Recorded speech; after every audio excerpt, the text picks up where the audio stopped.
3 championship rings, a career most people would trade everything for, and the man wearing them sat in front of a camera and quietly asked himself one question: is this really all there is?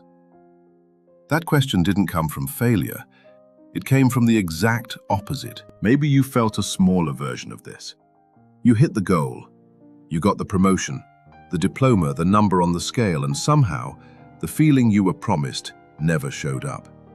That gap has a name, and once you see it, you'll notice it everywhere. Psychologists call it the Arrival Fallacy, the belief that reaching a destination will finally make you whole. Which means the problem was never your goal, it was the promise you attached to it. And that promise breaks in a very specific, very predictable way. Let's go back to that quarterback. Publicly, he had everything sport could offer. Privately, in that same interview, he admitted something rarely said out loud: that after every win, some part of him started immediately hunting for the next one. That hunting instinct isn't a weakness, it's wiring, and it explains far more of your life than his. Here's the twist almost no one talks about. The chase wasn't the obstacle to his peace. The chase was the only thing that had ever given him peace. The moment it stopped, so did the feeling. That's not a flaw in one athlete. That's a design feature of the human brain. So here's the real question this video is going to answer. If achievement doesn't create fulfillment, what does? And why does the emptiness get worse the more impressive the win? To understand that, we need someone who studied exactly this, a century before burnout was even a word. You spent years perfecting the version of yourself that gets applauded. The reliable achiever, the one who always has the answer. Jung called that public costume the persona, the mask you built so well you forgot you were wearing it. Jung's warning wasn't about wearing the mask, it was about forgetting you ever had a face underneath. You crossed the finish line and didn't stop running. You hit send on the accomplishment and were already scrolling toward the next one before the notification even loaded. That's not ambition working. That ambition is still convinced the race isn't over. And there's a reason almost no high achiever admits that part out loud. Here's the lie you never got to question: that reaching this goal would finally make you feel like the person you've been pretending to be in every room you walk into. Not richer, not busier, actually, finally, real. That belief feels like common sense. The research says it's almost always the trap that's been running your whole life. This is why so many people feel quietly ashamed after a win. Researchers publishing in the Journal of Personality and Social Psychology found the majority of people report feeling noticeably less happy after achieving a major goal than they expected to feel. Which means that letdown was never a character flaw. It was the most predictable outcome in the data. Have you ever finished something huge and felt the flatness creep in within minutes? Checked the notification, waited for the rush you were promised, and felt it never arrive? That's not bad luck. It's a clock already counting down the moment the feeling will disappear. To understand that countdown, you have to know what your brain was actually rewarding you for all along. Here's a truth most people never learn. Your brain doesn't reward you for having the thing. It rewards you for wanting it. Neuroscientists call this the difference between anticipation and consumption, which means the good feeling you were chasing was never waiting at the finish line. It was living somewhere else entirely. You know that stomach drop feeling right before you check the result? The grade, the offer, the reply. Neuroscientist Wolfram Schultz found that's exactly when your brain fires its strongest burst of dopamine. Not when you get the reward, when you're still not sure you will. This is why the pursuit felt so alive, and why the win, the moment it finally arrives, can feel strangely silent. Which means this is happening to you right now, in ways you've never noticed. The moments you feel most alive often come before arrival, in that uncertain middle, right before you know how the story ends. And there's a second brain system involved, one that explains why some people can never stop reaching. That electric hum of what's next you feel mid-chase, the one that makes rest feel like falling behind. Neuroscientist Jaak Panksepp named the circuit behind it the seeking system, a drive so old it predates language. But seeking runs on one brutal rule, and it's the rule that's been sabotaging every win you've ever had. The moment your goal is fully reached, that seeking system shuts off. Not gradually, almost instantly. The very engine that made the chase feel meaningful goes quiet the second there's nothing left to chase. This is why the silence after a win can feel louder than the win itself. That wiring isn't a personal failure. It's the same circuitry, running quietly underneath every high achiever you've ever admired. It's been driving you for years, without you ever getting to see what it was really chasing. Biology only explains half of this story. Jung had already mapped the other half, a century before anyone owned a brain scanner. And still, the athlete keeps training, not because the finish line has moved closer, but because stopping would force him to face what all that striving was really for. And once it happens, even real, well-earned victories can quietly start working against you. Think about someone you know who seems unable to slow down after every win. Maybe that person is you. That restlessness has become the inflated ego, terrified of shrinking back to size. Because somewhere underneath that inflation, something has been quietly waiting. Every overnight success you've ever envied carried a quiet cost.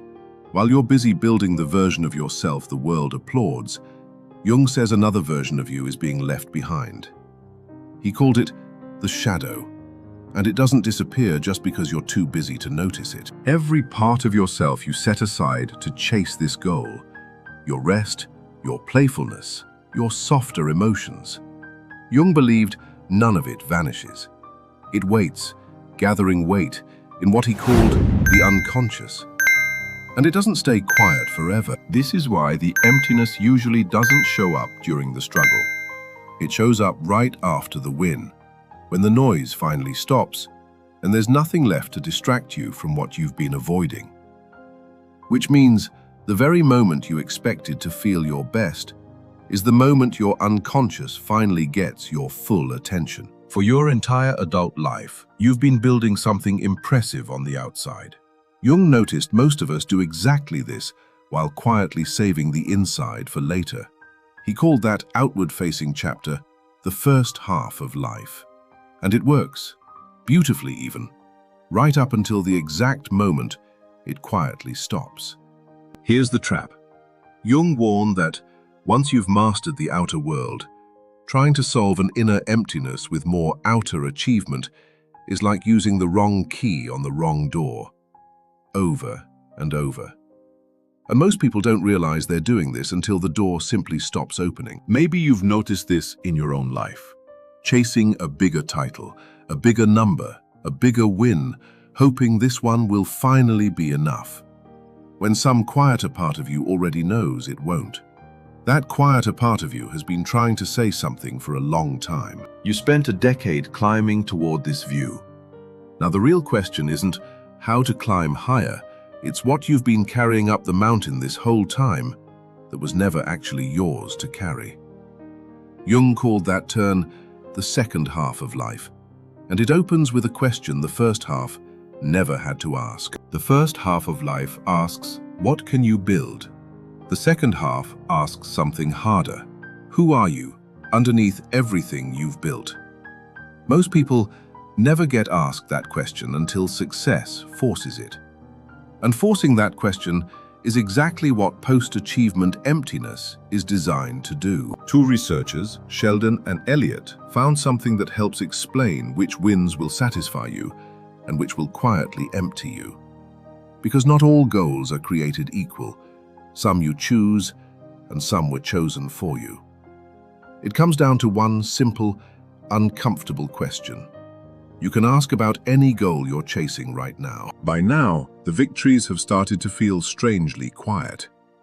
He can still win the race, but something inside him is asking why winning never made him feel whole. Was it ever truly his win, or just the one he was taught to want? That single distinction is why some wins feel hollow, and others feel like coming home. This is why the same diploma, the same promotion, the same relationship milestone can leave one person deeply fulfilled and another person hollow.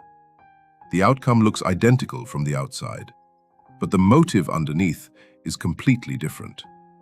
Which means this is happening to you every time you set a goal. You're just rarely asked to notice it. Researchers have a word for winning everything and feeling nothing: hollow attainment. It happens when a goal is chased purely for approval, status, or to avoid shame, and it has one cause almost nobody considers. There's a precise reason approval can never fill this space, no matter how much of it you manage to collect. Approval was never meant to answer the question your unconscious is really asking. It's asking whether you're whole. And no amount of applause can answer a question about wholeness. Which brings us to the part of yourself success has been quietly asking you to meet. The man in the empty stadium had spent his entire career becoming someone worth applauding, only to discover that applause could never tell him who he was. Jung called this hidden, whole version of you the self. Not your ego, not your resume, but the deeper center your ego was only ever meant to serve. And the deeper truth is that your unconscious has been trying to introduce you to it your entire career. Every restless night after a win, every "is this really it" moment, every quiet flatness you couldn't explain, Jung would say all of it was yourself, gently knocking, asking to finally be included. The problem was never that success failed you. The problem is what success was being asked to do. You were asking an external trophy to do internal work. No trophy, on any shelf, in any country, has ever been built to hold that kind of weight. So if achievement was never the answer, what actually is? Jung's answer takes patience, but it's simpler than you'd expect. Jung called the answer individuation, not becoming someone new, but slowly becoming who you actually were underneath the mask, the ambition, and everyone else's expectations of you. And it starts with a shift most high achievers find deeply uncomfortable at first. It means noticing which of your wins you didn't even feel, because you were already looking past them at the next target. Sometimes the most satisfying goal is the one nobody else would have fought to choose for you. This is why the goals that finally feel satisfying are rarely the loudest. Would you still choose this goal if no one ever found out you'd done it? Researchers call the ones that pass that test self-concordant goals. And something remarkable happens to the people who chase them. Their well-being keeps rising long after the goal is already behind them. That shift starts the second you stop asking, "What will this get me?" and start asking, "Does this actually feel like me?" So don't stop achieving. Just carry one question into every goal from now on. Not, "Will this impress them?" Just this, "Will it still matter to me in the quiet, unwatched moments when no one is measuring me at all?"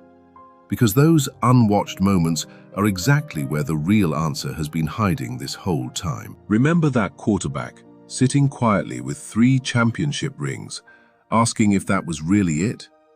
Jung would say he wasn't broken. He was finally being invited into the second half of his own life. And that invitation doesn't only arrive for athletes and executives. It's arriving for you in this exact moment, if you let it. The emptiness you felt after your biggest win wasn't a flaw in you.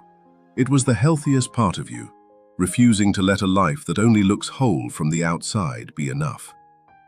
And once that lands, integration stops being a theory. It becomes something you can actually do. Integration doesn't mean your ambition goes quiet. It means your ambition finally points toward who you are becoming rather than what you can collect. Ambition becomes a servant to your growth instead of a landlord over your life. That single shift changes the entire emotional texture of every future win. Here's the test. Does the chase drain you, or does it fill you?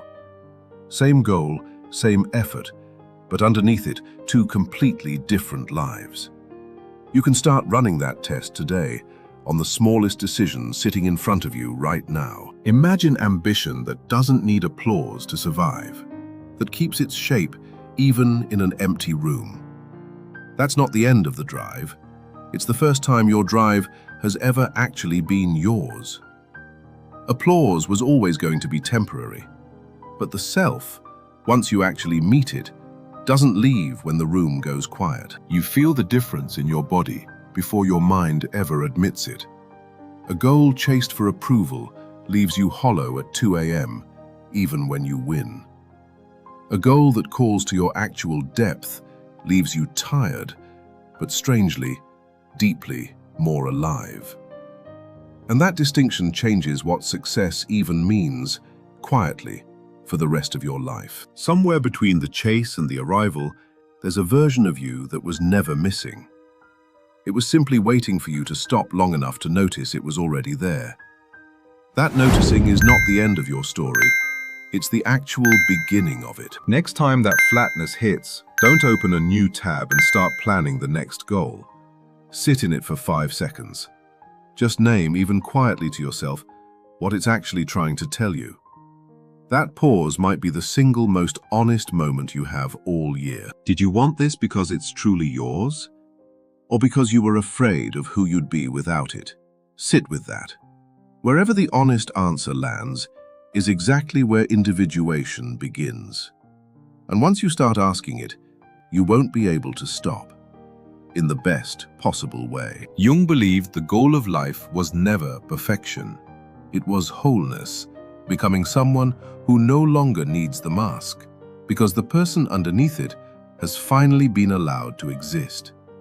That's not a smaller life than the one you were chasing.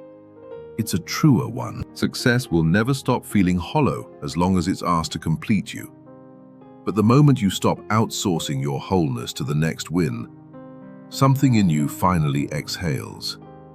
That exhale is quiet, but it's the most honest feeling success was ever meant to give you. So if you've been chasing a win that never felt like enough, the real win was never the ring, the title, or the applause.